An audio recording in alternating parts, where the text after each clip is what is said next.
Hi everyone, welcome back. तो इस video में हम लोग 4 कंपनीज की बात करेंगे। Polycab India, KEI industries, RR cable और डायनामिक केबल्स। ये चारों कंपनीज एक ही सेक्टर से बिलोंग करता है, वायर्स एंड केबल्स के सेक्टर से। इन चारों कंपनीज का Q4 FY25 का रिजल्ट अनाउंस हो चुका है। हम लोग इन चारों कंपनीज का रिजल्ट के एनालिसिस करेंगे, लेकिन उससे पहले हम लोग इंडस्ट्री का थोड़ा सा ओवरव्यू ले लेंगे कि अभी इंडस्ट्री में प्रेजेंट सिनेरियो क्या चल रहा है और आगे जाके ग्रोथ क्या हो सकता है इंडस्ट्री में। फिर हम लोग इन चारों कंपनीज का एक कंपैरिजन करेंगे, रिजल्ट एनालिसिस करेंगे, फिर पीयर टू पीयर कंपैरिजन भी करेंगे और फिर लास्ट में जाके हम लोग देखेंगे एज एन इन्वेस्टर हम लोग कहाँ पे अपॉर्चुनिटी देख सकते हैं। तो सबसे पहले हम लोग ये समझते हैं कि केबल्स और वायर्स की जरूरत कहाँ पे पड़ता है। केबल्स की जरूरत कहाँ पे पड़ता है? जहाँ पे पावर की ट्रांसमिशन की जरूरत पड़ता है। मतलब पावर मतलब यहाँ पे इलेक्ट्रिसिटी। तो पावर ट्रांसमिशन के लिए आपको केबल की जरूरत है। मतलब आपका पावर जनरेट हो रहा है पावर प्लांट में, पावर प्लांट से आपके एंड यूजर तक। एंड यूजर मतलब हाउस होल्ड्स हो गया, इंडस्ट्री हो गया, मेट्रो स्टेशन हो गया, आपका रेलवे स्टेशन हो गया। तो जहाँ पे भी पावर की जरूरत पड़ता है वहाँ पे पावर जहाँ पे जनरेट हो रहा है पावर प्लांट से वहाँ तक पहुँचाने के लिए आपको केबल की जरूरत पड़ता है। और वायर्स की जरूरत कहाँ पे पड़ता है?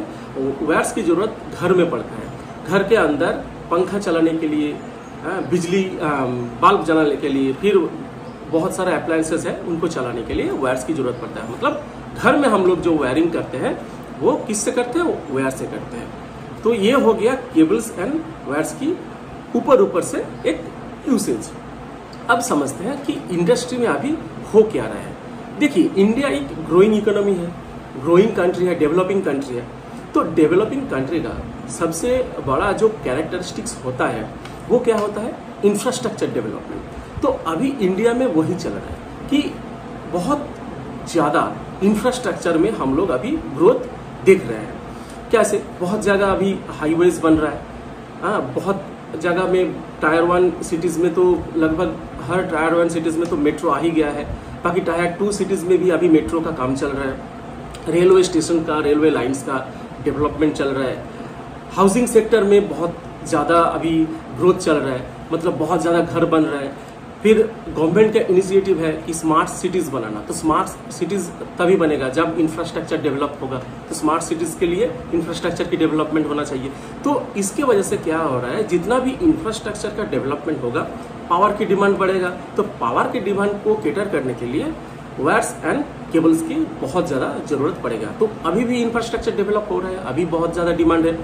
आगे जाके जितना हम लोग आगे बढ़ेंगे, जितना डेवलप करता रहेगा, इंफ्रास्ट्रक्चर डेवलप होगा, उस हिसाब से वायर्स एंड केबल्स को डायरेक्ट फायदा मिलेगा। मतलब जो कंपनीज वायर्स एंड केबल्स से बिलोंग करता है उन सब कंपनीज को फायदा मिलने वाला है। तो ये हो गया बात। फिर बहुत जगह में हम लोग बहुत सारे टायर 1 सिटीज में, बहुत टायर 2 सिटीज में 5G नेटवर्क आ गया है। लेकिन अभी भी बहुत सारा गांव है, बहुत टायर 3 सिटीज है जहां पे अभी भी नेटवर्क नहीं आया। तो 5G नेटवर्क रोल आउट के लिए आपको स्पेशलाइज्ड केबल की जरूरत पड़ता है। इंटरनेट के लिए स्पेशलाइज्ड केबल जैसे फाइबर ऑप्टिक्स, ये सब केबल की जरूरत पड़ता है। तो ये जितना भी हम लोग आगे बढ़ेंगे तो इन लोगों का इसका डिमांड और भी ज़्यादा बढ़ता रहेगा। और फिर अभी क्या हो रहा है कि गवर्नमेंट रिन्यूएबल एनर्जीज, मतलब जैसे सोलर एनर्जी हो गया, विंड एनर्जी हो गया, ये सब एडप्ट कर रहे हैं बहुत ज़्यादा। मतलब बहुत जगह सोलर एनर्जी का सोलर एनर्जी के लिए पावर प्लांट बिठ रहा है, ठीक है। फिर विंड एनर्जी के लिए विंड पावर का प्लांट बिठा रहा है। तो यहाँ से पावर जनरेट करने के लिए, ट्रांसमिट करने के लिए क्या जरूरत होगा? केबल्स एंड वायर्स की जरूरत पड़ेगा। तो ये मोटा मोटी एक सेक्टर का ओवरव्यू है। और ग्रोथ ड्राइवर क्या है कि जितना देश आगे बढ़ेगा, जितना डेवलप होता रहेगा, उस तरीके से इंफ्रास्ट्रक्चर डेवलप होगा। और फिर डायरेक्टली किसको फायदा होगा? जितना भी आपका वायर्स एंड केबल्स का कंपनीज है उन लोगों को डायरेक्ट फायदा होगा। ठीक है, ये समझ में आ गया। फिर हम लोग बात करेंगे कि Q4 FY25 में रिजल्ट इन चारों कंपनीज का कैसा आया है। लेकिन सबसे पहले बात करते हैं कि इन चारों कंपनीज में सबसे बड़ा कंपनी मतलब मार्केट कैप के हिसाब से सबसे बड़ा कंपनी है पॉलीकैब। फिर आपका आ जाता है KEI, फिर आता है RR केबल, फिर डायनामिक केबल। मतलब पॉलीकैब सबसे बड़ा है और डायनामिक केबल सबसे छोटा कंपनी है मार्केट कैप और मार्केट शेयर के हिसाब से। तो पॉलीकैब एक 90,000 मार्केट कैप की कंपनी है। इस बार पॉलीकैब Q4 में 25% से ग्रो किया ईयर ऑन ईयर, मतलब पिछले साल मतलब FY24 में Q4 में जो इन्होंने रेवेन्यू दिखाया था उससे 25% से ज्यादा ये लोग ग्रो किया इस बार। और इनका डोमेस्टिक मार्केट शेयर कितना है वायर्स एंड केबल्स में पॉलीकैब का 26 से 27%। और ये इनका जो केबल का डिवीजन है, केबल का डिवीजन से इस बार ज्यादा ग्रोथ आया है वायर्स के मुकाबले। मतलब वायर्स में जितना ग्रो आना चाहिए था उससे ज्यादा ग्रोथ ये लोग इस बार केबल सेक्टर से लाया है। और इनका वॉल्यूम ग्रोथ मिड टीन मतलब 14 से 15% इस रेंज में इन लोगों का वॉल्यूम ग्रोथ आया है। तो सेल्स में दो तरीके का ग्रोथ होता है। मैं नेक्स्ट वीडियो ये इसके बाद जो मैं वीडियो बनाऊंगा वो मैं सेल्स ग्रोथ के ऊपर वीडियो बनाऊंगा, जहां पे मैं ये बताऊंगा कि सेल्स ग्रोथ में क्या क्या होता है। मतलब वॉल्यूम ग्रोथ और वैल्यू ग्रोथ ये दोनों टाइप का ग्रोथ होता है। तो मैं थोड़ा सा डिस्कशन कर लूंगा ब्रीफली वॉल्यूम और वैल्यू का नेक्स्ट वीडियो में। तो मेरा नेक्स्ट वीडियो आप लोग देखेंगे तो उसमें आपको पता चल जाएगा कि वॉल्यूम ग्रोथ और वैल्यू ग्रोथ क्या होता है। अभी आप याद रखिए कि पॉलीकैब को इस बार वॉल्यूम ग्रोथ मिला मिड टीन में। मिड टीन मतलब वही 13 से 15% 16% के आसपास इन लोगों को वॉल्यूम ग्रोथ मिला है। ठीक है, फिर मैंने जैसे बताया कि केबल्स का स्पेस आउट परफॉर्म किया वायर्स के। अब देखिए कोई भी केबल्स एंड वायर्स कंपनीज का वायर्स का जो डिवीजन है ये हाई मार्जिन बिजनेस है। हाई मार्जिन बिजनेस क्या होता है, मतलब इन लोगों का अगर वायर्स ज्यादा बेचता है, मतलब ये कंपनीज अगर वायर्स ज्यादा बेचते हैं तो इन लोगों का प्रॉफिट ज्यादा होता है। समझ में आ गया, मार्जिन इन लोगों का वायर्स में ज्यादा होता है। लेकिन पॉलीकैब का इस बार क्या हुआ, पॉलीकैब का केबल्स आउट परफॉर्म किया वायर्स बिजनेस को इस क्वार्टर में। लेकिन फिर भी पॉलीकैब बहुत बड़ा कंपनी है, ठीक है। तो इस बार इन्होंने जो आपका प्रॉफिट मार्जिन दिखाया वो अभी दिखाया कि 14% मतलब 14.7% मतलब 15% ही आप कह सकते हैं। 15% के आसपास इन लोगों ने प्रॉफिट मार्जिन दिखाया। पिछले क्वार्टर में क्या था, पिछले क्वार्टर में इन लोगों का प्रॉफिट मार्जिन था 13.8% मतलब 14%। मतलब आप कह सकते हैं कि क्वार्टर ऑन क्वार्टर इन लोगों का मार्जिन 1% से बढ़ा है। पिछले क्वार्टर या फिर Q2 में, मतलब पिछला क्वार्टर 3 था और उससे पहले था Q2। तो Q2 और Q3 में क्या हुआ था, केबल्स एंड वायर्स में इन लोगों का जो रॉ मटेरियल है कंपनीज का, इन लोगों का रॉ मटेरियल क्या होता है, केबल्स एंड वायर्स बनाने के लिए आपको रॉ मटेरियल क्या चाहिए होता है, आपको कॉपर की जरूरत होता है। क्योंकि जो केबल का कोर होता है वो कॉपर का बना हुआ होता है, नहीं तो एल्यूमिनियम का बना हुआ होता है। मेनली जो वायर्स होता है या फिर हाई जो एफिशिएंट केबल होता है वो कॉपर से ही बना हुआ होता है। तो कॉपर का जो वैल्यू है, कॉपर एक कमोडिटी है, तो कमोडिटी का प्राइस बहुत ज्यादा अप डाउन करते रहता है। तो Q2 Q3 में क्या हुआ था, कॉपर का प्राइस बहुत ज्यादा बढ़ गया था। तो इस वजह से क्या हुआ था, सभी केबल्स एंड वायर कंपनीज का मार्जिन हार्ड हुआ था। तो इस वजह से पॉलीकैब का भी मार्जिन बहुत ज्यादा गिर गया था। तो इनका मार्जिन अराउंड 13%, 13.8%, 13.5% के आसपास आ गया था। और पिछले क्वार्टर मतलब Q4 2024 का जो आपका ईयर था उनमें इन लोगों का प्रॉफिट मार्जिन था 13.6%। तो मतलब इस बार क्या हुआ, ये जो कॉपर का प्राइस है घट गया, तो इस वजह से क्या हुआ कि मार्जिन धीरे धीरे करके हर कंपनीज का वापस आ गया। तो आगे जाके भी मैनेजमेंट का वही कहना है कि मार्जिन और भी मतलब कॉपर का प्राइस और भी घट सकता है और मार्जिन और भी थोड़ा बढ़ सकता है। तो मोटा मोटी पॉलीकैब का मार्जिन अभी 15% आया है इस बार। और इसका पैट ग्रोथ मतलब सेल्स ग्रोथ था 25% के आसपास और पैट ग्रोथ इन लोगों का इस बार आया है 33% के आसपास। मतलब थोड़ा सा ऑपरेटिंग लेवरेज मिला इन लोगों को। ऑपरेटिंग लेवरेज इस वजह से मिला कि कॉपर का प्राइस घट गया, इसलिए मार्जिन भी इनको ज्यादा मिला और ऑपरेटिंग लेवरेज भी मिला। ऑपरेटिंग लेवरेज मतलब आप जिस हिसाब से जिस रेट से आपका सेल्स ग्रो हो रहा है, अगर ज्यादा रेट से प्रॉफिट ग्रो होता है तो उसको कहते हैं ऑपरेटिंग लेवरेज। मतलब सेल्स ग्रोथ कितना परसेंट से हुआ, 25% से, और प्रॉफिट ग्रोथ कितना परसेंट से हुआ, 33% से। तो ये जो डिफरेंस है, मतलब सेल्स 25% से बढ़ा है लेकिन प्रॉफिट उससे ज्यादा परसेंट से बढ़ा है, तो इसको कहता है ऑपरेटिंग लेवरेज। ठीक है, समझ में आ गया। तो ये क्यों आया है, कॉपर की प्राइस के घटने की वजह से।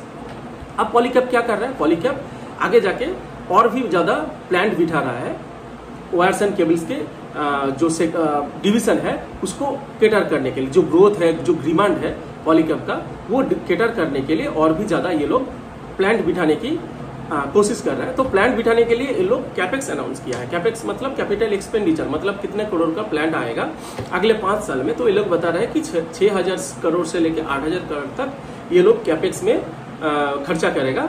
ठीक है, तो इसके लिए ये वायर्स एंड केबल्स डिवीजन में 2/3 जाएगा। फिर एफएमईजी प्रोडक्ट के लिए इन लोगों का बाकी 1/3 ये कैपेक्स करेगा। एफएमईजी प्रोडक्ट क्या होता है, एफएमईजी मतलब जो घर का जो पंखा है, लाइटें हैं, ये सब बनाता है, तो ये आ जाता है एफएमईजी डिवीजन। तो पॉलीकैब का एफएमईजी डिवीजन 11% का ही अराउंड सेल्स में कंट्रीब्यूट करता है और इनका वायर्स एंड केबल्स का डिवीजन अराउंड 82% के आसपास केटर करता है। फिर आपका 8% बाकी जो है ये लोग ईपीसी प्लेयर्स भी है, मतलब कॉन्ट्रैक्ट लेके फिर इंडस्ट्री में या फिर किसी भी बिल्डिंग में ये लोग इलेक्ट्रिकल का काम करता है, तो ये ईपीसी कॉन्ट्रैक्टर हो गया।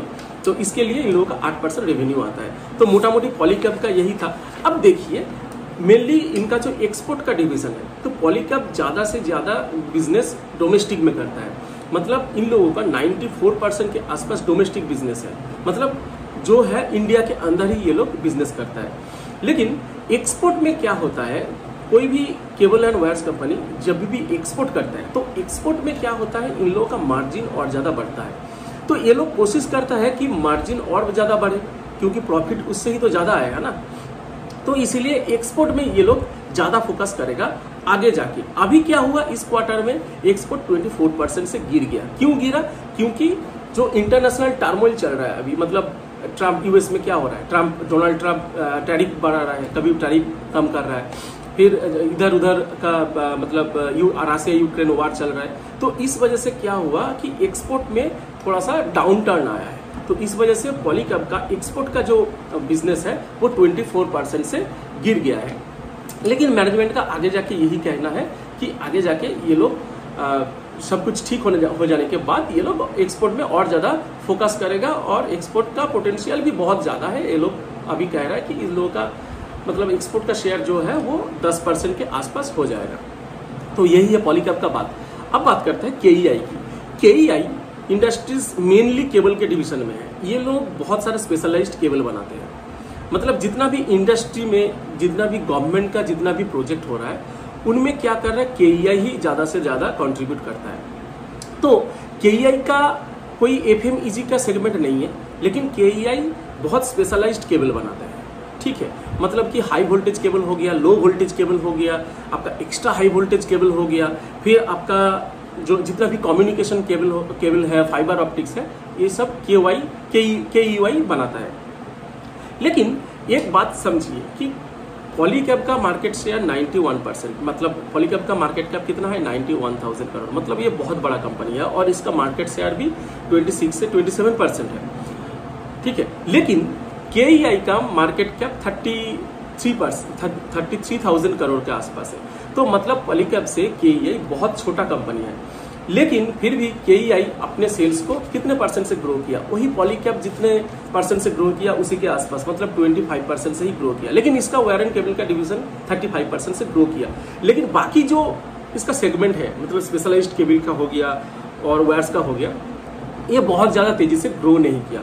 तो ये एक मतलब एज एन इन्वेस्टर आपको यही देखना है कि केईआई पॉलीकैब से बहुत छोटा कंपनी है, तो केईआई को तो एटलीस्ट पॉलीकैब से ज्यादा रेट से ग्रो करना चाहिए। लेकिन केईआई का इस बार ऐसा हुआ नहीं है। केईआई का ग्रोथ रेट कितना आया, वही पॉलीकैब के आसपास 25% से ही ये लोग ग्रो किया। और वही प्रॉफिट भी इन लोगों का ग्रो किया 34%, मतलब जो नेट प्रॉफिट होता है वो भी 34% से ही ग्रो किया। तो केईआई मतलब बहुत अट्रैक्टिव अभी नहीं लग रहा है, मतलब इस हिसाब से पॉलीकैब के हिसाब से केईआई उतना अट्रैक्टिव नहीं लग रहा है। आगे जा देखते हैं कि केईआई का मैनेजमेंट का क्या कहना है कि आगे जाके ये लोग किस सेक्टर में कहाँ पे ज़्यादा फोकस करने वाले हैं, क्योंकि ग्रोथ भी इन लोगों को चाहिए। पॉलीकैब से इन लोगों का ग्रोथ ज़्यादा नहीं आ रहा है, पॉलीकैब इतना बड़ा कंपनी होने के बाद भी। तो वही है, KEI का मार्जिन भी वही 11.5-12% के आसपास है, जो कि पिछले साल से बड़ा है। ठीक है, बड़ा है किस लिए, मैंने पॉलीकैब के डिस्कशन करने के टाइम मैंने बता दिया कि KEI इंडस्ट्री का जो मार्जिन है वो 11.6% है, अभी वो बड़ा है, पिछले बार था 11.15%। तो ये हो गया KEI का बात। अब देखते हैं दो सबसे बड़े जो मतलब इस बार का रिजल्ट का जो सबसे तगड़ा रिजल्ट लाया है दो कंपनी से, RR केबल और डायनामिक केबल। RR केबल का इस बार बहुत तगड़ा रिजल्ट आया, बहुत बढ़िया रिजल्ट आया है RR केबल का।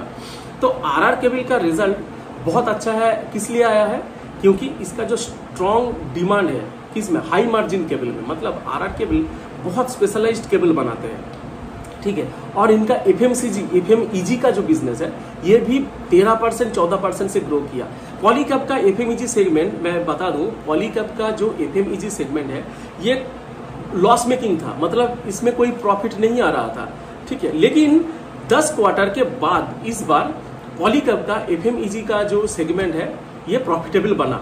लेकिन KEI का क्या हुआ, KEI का FMEG सेगमेंट KEI का सॉरी RR केबल का क्या हुआ, RR केबल का FMEG सेगमेंट इस बार क्या RR केबल का FMEG सेगमेंट मतलब बहुत तगड़ा ग्रोथ ला रहा है। ये लोग अराउंड 13% और 14% से ये लोग का FMEG का सेक्टर जो है ये ग्रो कर रहा है।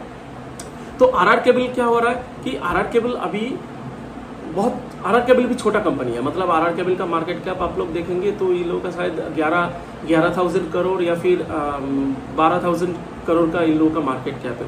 तो ये लोग बहुत तेजी से ग्रो कर रहा है, ये लोग अपना कैपेसिटीज को बहुत तेजी से ग्रो करा रहा है। हाँ, और ये कॉपर प्राइस भी इन लोगों को फेवर में आया इस बार। तो इस वजह से क्या हुआ, आपका RR केबल का भी ग्रोथ इस बार बहुत तगड़ा आया है। तो इस बार RR केबल का जो ग्रोथ रेट है वो 26.4% था, ठीक है। लेकिन उसमें वायर एंड केबल का 88% कॉन्ट्रीब्यूशन है और उसका जो ग्रोथ है वो 28% से बढ़ा है। और ये मतलब किसी भी साल में, मतलब इस साल जो 24-25 जो FY25 का ईयर है, ये KEI के लिए सबसे ज़्यादा रेवेन्यू लाया इस साल। तो मतलब समझ पा रहे हैं। तो और KEI का जो मतलब प्रॉफिट जो ग्रोथ है वो है 64%। मतलब समझ में आ रहा है कि KEI का सेल्स बढ़ा है 26% से, KEI का सेल्स बढ़ा है कितना परसेंट से, 26% से। लेकिन इन लोगों का प्रॉफिट ग्रोथ कितना आया है, 64% से। मतलब क्या हुआ, इनको बहुत बढ़िया ऑपरेटिंग लेवरेज मिला। किस वजह से मिला, ये लोग हाई मार्जिन जो प्रोडक्ट है इस बार बहुत ज़्यादा बेचे हैं।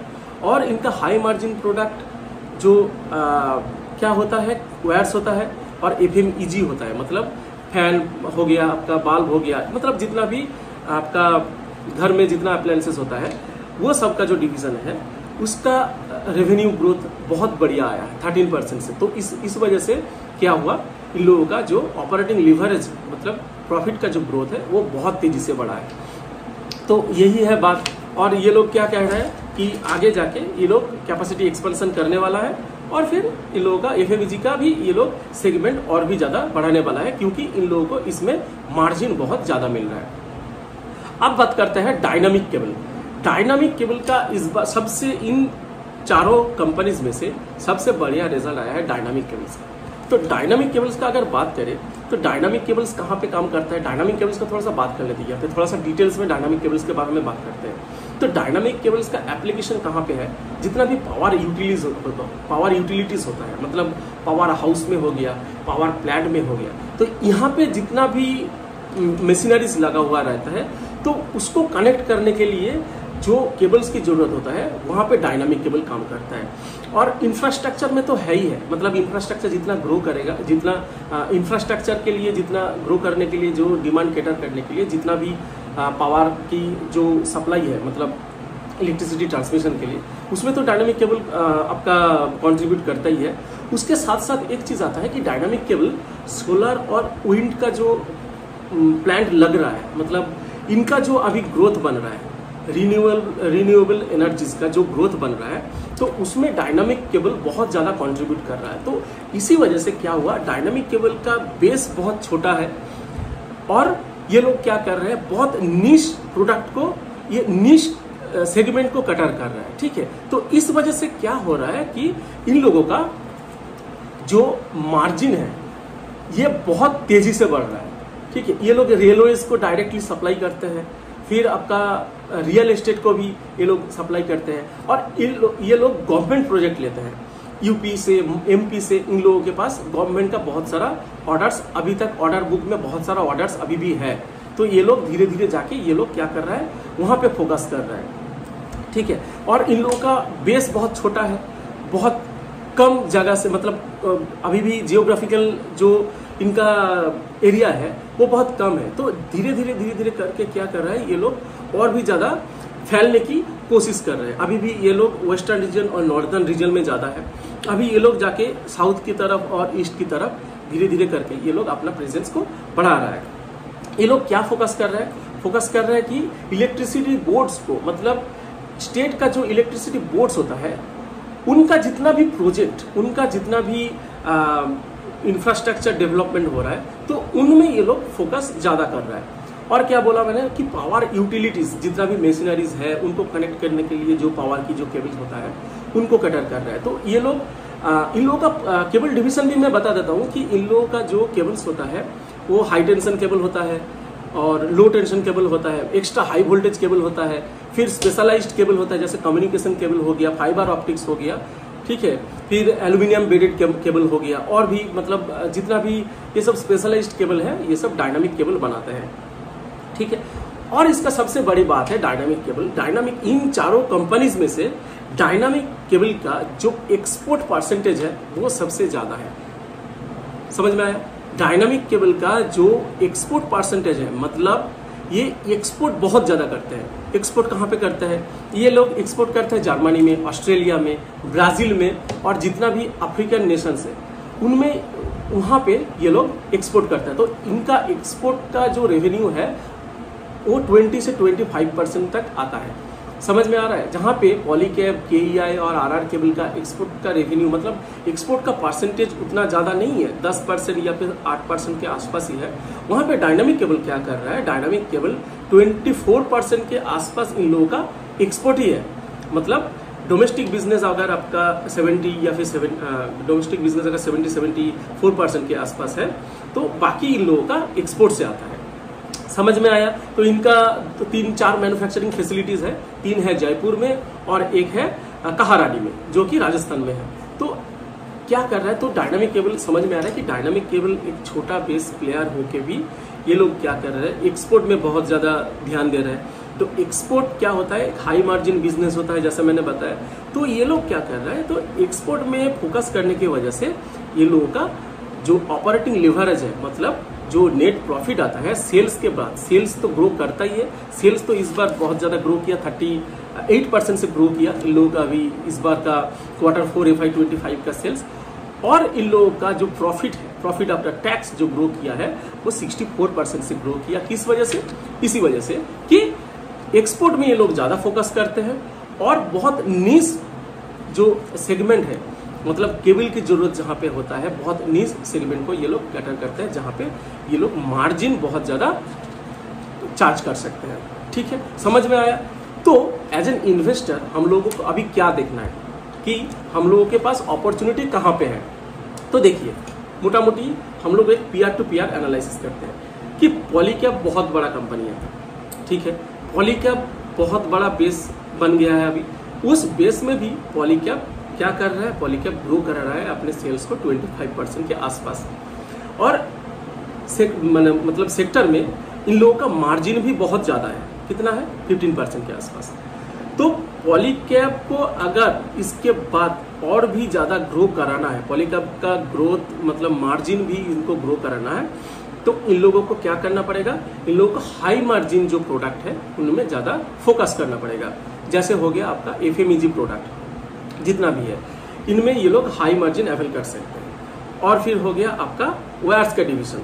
ठीक है, इनमें पॉलीकैब क्या कर सकता है, और भी ज्यादा अगर कैपेक्स इनमें करेगा, इन चीजों का सेल्स अगर और ज्यादा बढ़ाएगा, तो इसमें पॉलीकैब का मार्जिन और ज़्यादा बढ़ सकता है।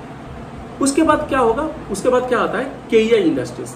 देखिए केईआई इंडस्ट्रीज भी बहुत नीच सेगमेंट से बिलोंग तो करता है। ये इंडस्ट्रियल केबल ही बहुत ज़्यादा सप्लाई करते हैं। इन लोगों का वायर्स का डिवीजन उतना ज़्यादा है नहीं, फिर भी है, वायर्स का डिवीजन भी है इन लोगों के पास, लेकिन सबसे ज़्यादा ये लोग कैटर करते हैं इंडस्ट्री को, मतलब इंडस्ट्रियल जो केबल्स जितना होता है, अंडरग्राउंड जितना केबल्स होता है, तो ये केईआई यहाँ पे कैटर करता है। लेकिन एक बात आप लोग एज एन इन्वेस्टर समझिए कि पॉलीकैब इतना बड़ा बेस होने के बाद भी अपना सेल्स को 25% से ग्रो करा रहा है, लेकिन केईआई पॉलीकैब से आधा है, मतलब पॉलीकैब का जितना मार्केट कैप है उससे आधा है, आधा से भी कम है। तो अगर इतना छोटा बेस में अगर आप पॉलीकैब के तरह ही ग्रो करेंगे तो इन्वेस्टर तो उसमें ज़्यादा इंटरेस्टेड नहीं रहेगा ना। तो इस वजह से क्या हुआ देखिएगा, केईआई का जो ग्रोथ आया था लास्ट 2 क्वार्टर से वो पॉलीकैब्स के आसपास नहीं तो पॉलीकैब से कम ही आ रहा था। तो इस वजह से क्या हुआ, केईआई का शेयर प्राइस हिट कर गया था, मतलब शेयर प्राइस गिर गया था। ठीक है, तो पॉलीकैब का भी वही है। पॉलीकैब पहले और भी तेजी से ग्रो करता था, पॉलीकैब 30% 35% से ग्रो करता था, लेकिन पॉलीकैब का भी जैसे कि बेस जितना बढ़ेगा आपका ग्रोथ रेट धीरे धीरे करके घटेगा। लेकिन इन्वेस्टर तो वो नहीं देखता है ना, इन्वेस्टर को ग्रोथ चाहिए। इन्वेस्टर देखता है कि आप अपने सेल्स में कितना ज़्यादा ग्रोथ ला रहा है, तो इन्वेस्टर को वो देखना है। तो इसी वजह से क्या हुआ, पॉलीकैब का भी शेयर प्राइस लास्ट 1 साल से उतना ज़्यादा चला नहीं है, पॉलीकैब का शेयर भी उतना ज़्यादा चला नहीं है। लेकिन दूसरी तरफ देखिएगा डायनामिक केबल्स का, डायनामिक केबल्स का क्या हुआ, ये लोग बहुत छोटा बेस में बहुत तेजी से ग्रो कर रहा है। ठीक है, मार्जिन भी बहुत तेजी से ये लोग एक्सपांड कर रहा है। तो इन्वेस्टर को यही चाहिए, इन्वेस्टर को क्या चाहिए, अपॉर्चुनिटीज चाहिए। इन्वेस्टर्स देखेगा, मार्केट देखेगा कि सेक्टर में कौन सा ऐसा कंपनी है जो इन लोगों का, मतलब जो बड़ा बड़ा कंपनीज है, इन लोगों का मार्केट शेयर कैप्चर कर सकता है। समझ में आया मेरा बात? मार्केट यही देखता है कौन सा कंपनी है जो आगे जाके जो बड़ा कंपनीज है मार्केट शेयर लेके बैठा है, इन लोगों का मार्केट शेयर कैप्चर कर सकता है। ठीक है, मार्केट शेयर कैप्चर करने के लिए आपको क्या करना पड़ेगा, सेल्स की ग्रोथ दिखाना पड़ेगा, प्रॉफिट दिखाना पड़ेगा।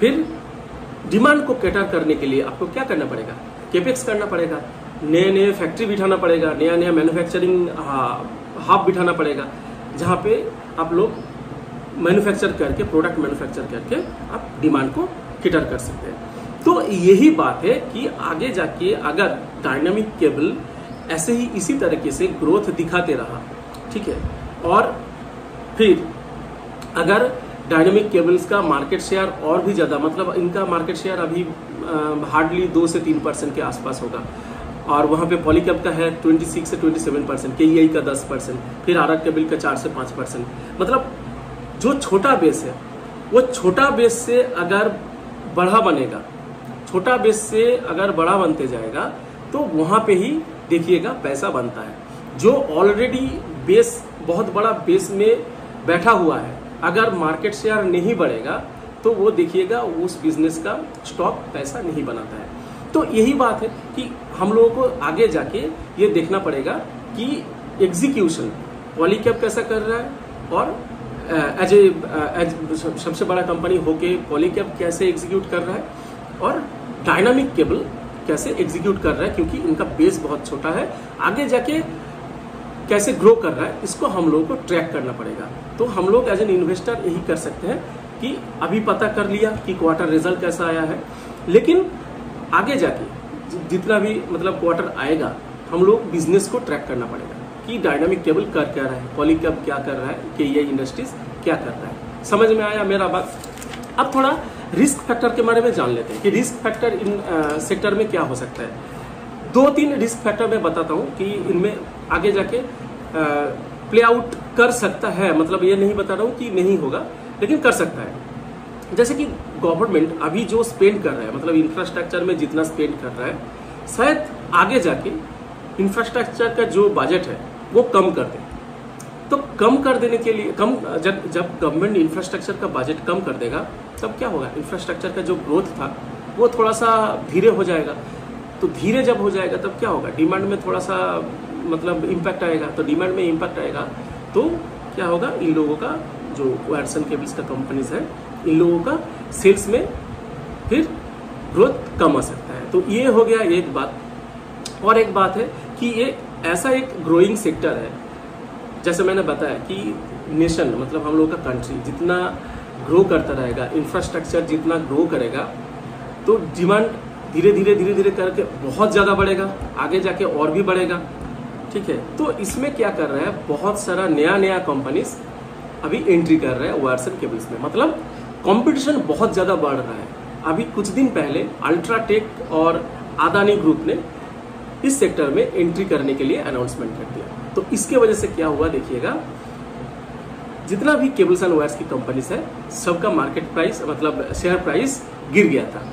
एक दिन में 15% 20% तक भी गिर गया था जब अल्ट्राटेक और अदानी ग्रुप इस सेक्टर में आने की अनाउंसमेंट किया है। तो ये एक रिस्क फैक्टर बन सकता है कि आगे जाके कंपटीशन इतना बढ़ जाए कि मतलब इंडिविजुअल कंपनीज को शायद बहुत स्ट्रगल करना पड़े अपने पेस ऑफ जो सेल्स ग्रोथ है उनको बरकरार रखने के लिए।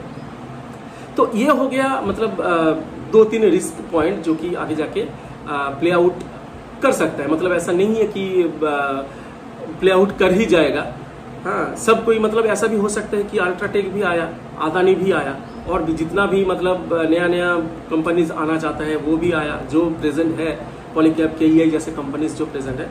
मतलब इतना बड़ा जो सेक्टर है इसको कैटर करने के लिए बहुत सारा कंपनीज भी आ जाए, तभी भी मतलब डिमांड का जो क्राइसिस है वो शायद ना आए। तो सबको फायदा मिल सकता है, लेकिन हम लोगों को एज एन इन्वेस्टर क्या करना पड़ेगा, एग्जीक्यूशन क्या कर रहा है हर कंपनीज इंडिविजुअल लेवल में हमको ट्रैक करना पड़ेगा। तो यही था बात, मतलब वायर्स एंड केबल्स के डिवीजन में इन चारों कंपनीज का रिजल्ट का अनाउंसमेंट जो हुआ है उनका डिस्कशन हम लोगों ने कर दिया है। फिर आगे जाके हम लोग देखेंगे दूसरा कोई सेक्टर का एनालिसिस करेंगे जो सेक्टर का रिजल्ट अभी बहुत बढ़िया आ रहा है। तो तब तक के लिए बाय बाय।